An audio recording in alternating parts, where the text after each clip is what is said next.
Hola amigos de Perú 21, soy Inés García Belaunde y hoy día tenemos a una invitada muy especial proveniendo de Estados Unidos. Está aquí con nosotros la asesora en el Departamento de Estado, Sara Minkara, que ella comenta sobre los derechos de las personas discapacitadas. En estos días está en nuestro país para hablar en APEC acerca del rol de la mujer en la economía y también para hablar sobre políticas que pueden ayudar a la comunidad discapacitada en nuestro país. Hello, Sarah. How are you doing? I'm doing well, Ines. How are you doing? Oh, fantastic. It's, well, first, welcome to Peru. I Thank hope you. It's your first time here. Second time. Oh. We came last August. Oh, but also in Lima or? Lima and Arequipa. Same too, fantastic. yeah. It's beautiful. Well, hope you enjoyed your stay here. It's beautiful, lots of great food, beautiful people. Yeah. Yeah, we're proud of our food. Yes. Well, Sara, tell us a little bit about yourself, about your project, your work on, and what are you doing here? Because spectators may be interested to know about. Definitely. So I'm the U.S. Special Advisor on International Disability Rights. So I was appointed by President Biden over 2.5 years ago, and I lead the U.S. government foreign policy on disability. So my role, my team and I, we work on making sure disability is part of the U.S. foreign policy priorities, whether we're talking about AI, climate action, food insecurity, crisis, multilateral engagement. How do we make sure the disability community, disability voice is at the table? And we are 16% of the world's population, 1.3 billion, so we need to be at the table. And one of the multilateral spaces that we work in is APEC, the Asia Pacific Economic Cooperation.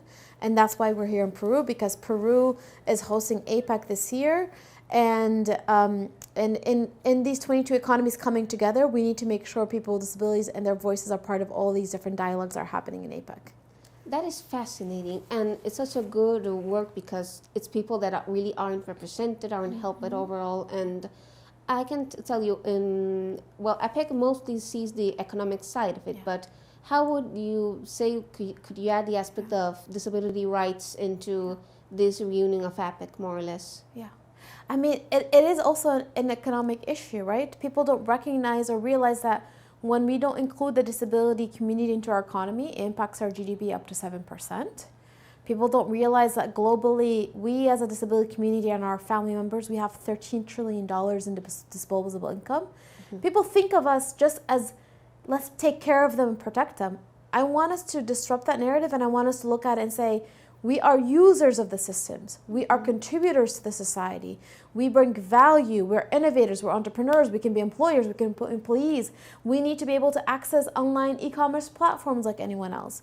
We need to make sure as we're digitizing the economy, it's accessible so people with disabilities can access and not be left behind. So when we're talking about the economy and advancement and development, we need to make sure disability, accessibility is at the table, not because from a protection side, but from a more of a value and contribution side. And this is fascinating because in the United States, I know there are some policies that help the disabled. What are some of those policies that could be applied here in Peru, more or less? Because there's a large population in our country that is disabled. And I would rephrase that. I wouldn't say there's policies that help the disabled. I would say there's policies that ensure that people with disabilities are integrated into our society, which helps society, doesn't help the disabled. And that's an important distinction, right? How do we create systems, policies, society where it's accessible for everyone, where people with disabilities can be able to integrate into all aspects of society? So ensuring that we have inclusive education, ensuring that there's no discrimination towards persons with disability when it comes to employment, ensuring that anything that's being built from infrastructure all the way to digital infrastructure is accessible from the get-go. So these policies, whether it's the ADA or other policies, ensure our right to be integrated into society, which will benefit everyone. So looking at countries abroad, most countries like Peru has ratified the UN Convention on the Rights of Persons with Disabilities, which lays out how we need to move towards inclusion of persons with disabilities. Now the question is, how do we go towards implementation?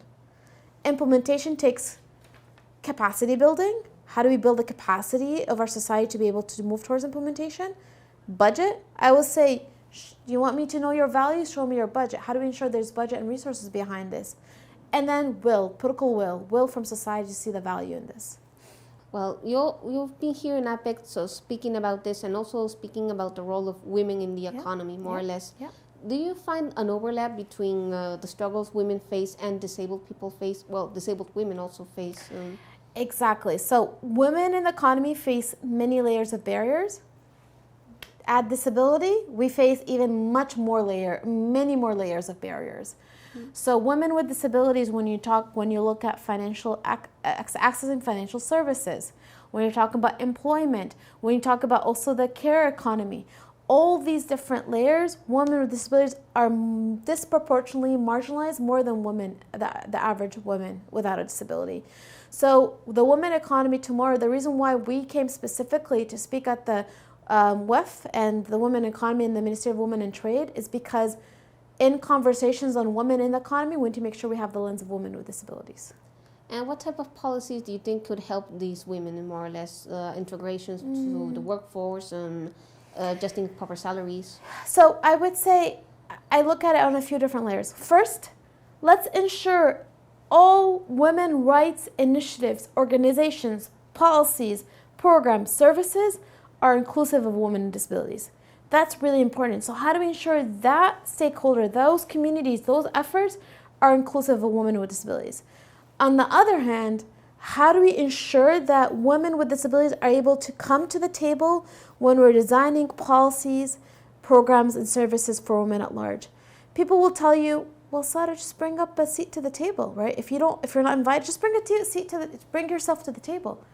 Well, let's be real. If the table is not accessible for people with disabilities, women with disabilities, they aren't going to be able to access. Imagine you are at a space and there's no sign language interpreters, right? Mm-hmm. And you're a deaf woman.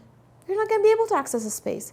Imagine you were in a space we're having conversation and the system is not accessible for women with disabilities. Again, we need to make sure we bring women with disabilities intentionally to the table as we're designing policies and programs and services for women at large. You are a disabled woman. Yes. Did you also find much hesitation when you started with these ideas, policies, more or less, from people that really wouldn't lend a hand initially? No, I mean, I think my blindness is a big part of my identity, and I see it as a positive part of my identity, and it's given me purpose, and and I also understand the value I bring to my work. As a blind diplomat, people don't realize that when you're a diplomat and you're with a disability, you actually are able to have more authentic conversations. You're able to actually engage in a more authentic way because I can't read off of a script, right? Mm-hmm. So I become more authentic in the dialogue with my counterparts. So I think there's been so much value in my disability identity in my work as a diplomat. So and in reverse, when society sees a person, whoever they are, and they're confident in their space and they're confident in who they are and what they have to bring, that society will ultimately respect them. So I've never really felt it me personally, but it doesn't mean that there's a lot of still stigma, barriers, narratives for a lot of people with disabilities out there to be able to be fully integrated into their own job sectors. There's also the concept of neurodiversity, more or less, that people that have sort of ADHD, autism, that have more or less conditions on the brain. Can they also be applied to people with disabilities that would need help, more or less, in these policies? I mean, so neurodiversity is, part of the fabric of, the disability community. And I look at disability from a point of what are the barriers that we face in society to be able to fully access the society at large and the services, right? And how can we break down those barriers? And people with neurodiversity might need different ways of navigating the world. All of us navigate in different ways. How do we break down barriers for everyone so everyone can be able to fully participate? And again, for me, the word help is, in so many ways, not the right narrative. And I'll give you an example. So when I was in grad school, I was in a classroom once, and it was a classroom full of 100 students. Each student had a name card. Yes. And the name card allowed for people to be able to engage and talk to each other and know who's talking. So in the beginning of the semester, I said, can everyone please say your name when you speak so I can access the class? So I'm asking for accessibility, right? Please say your name because I can't see. The professor was like, no. I was like, what do you mean no? He's like, the way you phrase it is as if they are doing you a favor. It's the other way around. By them saying their name, by you able to access the classroom fully, you're able to contribute and they're benefiting from your contribution. Don't ever see accessibility as a help or as a favor or as a, it's actually a benefit for everyone. And that's the whole point of disability inclusion. When we're creating inclusive policies for persons with disabilities, it's a benefit for society at large. And there's the idea that it's pretty much access, and there's a lack of planification really much for basic needs pretty much. You don't really ask people that it's a favor to go to work, to sort of work along. Exactly. What members of the Peruvian government are you going to talk with in these days? So we just met with the Ministry of Education. We met with CONADIS, the National Commission on Disabilities. We're meeting with some civil society later today, but our main priority meetings will be in Arequipa. So we'll be having a short meeting with the Minister of Women and Vulnerable Population, the APAC team. So it will be a wide range, but our focus is very much how do we support Peru with their APAC here. It's been really great how disability has been highlighted in the Human Resources Development Working Group meetings on May 4th. I think that's huge. How do we also bring disability into other ministerial meetings? So earlier with CONADIS, they were mentioning their entrepreneurship program that they've launched, they piloted this year. How do we make sure that that is presented during the SME ministerial meeting in September?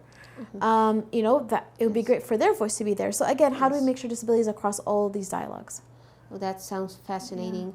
But in your final ideas, what would be the personal thoughts that could sort of help disabled people more or less advance more in society, be accepted into the workforce, and avoid poverty, because a grand majority of disabled people are in near poverty. I would actually look at, to be honest, I would turn to society at large and say, people with disabilities are a big portion of our population. It's not small. It's 16%. It's a big portion. It's a large number. It's a large number. And also, any of us can become disabled anytime. That is true. And we always say to people without disabilities, you're temporarily able to. And as we get older, we gain more disabilities. Disability touches all of us. And when we start looking at, instead of looking at the person with disabilities as if there's something wrong with them or they need to be fixed, let's look at society and how do we break down barriers in society and create a society that's inclusive and accessible for all, because when we do that, it will really benefit everyone. So the more we do that and we demand for accessibility, inclusion, and universal design and inclusive spaces and programs, the more it's going to help everyone. That's my final say. All right, thank you, Sara, and congratulations. This is very empowering. This is very inspirational, and let's hope everything goes well in the talks. Thank you, Inés. Appreciate it. Bueno, amigos, ya escucharon. Estos días hay que pensar bastante en la reunión de APEC y en las ayudas para las personas discapacitadas. Nosotros volveremos más adelante. Si quieren ver más contenido como este, no se olviden de seguirnos en nuestras redes sociales o nuestra página web peru21.p.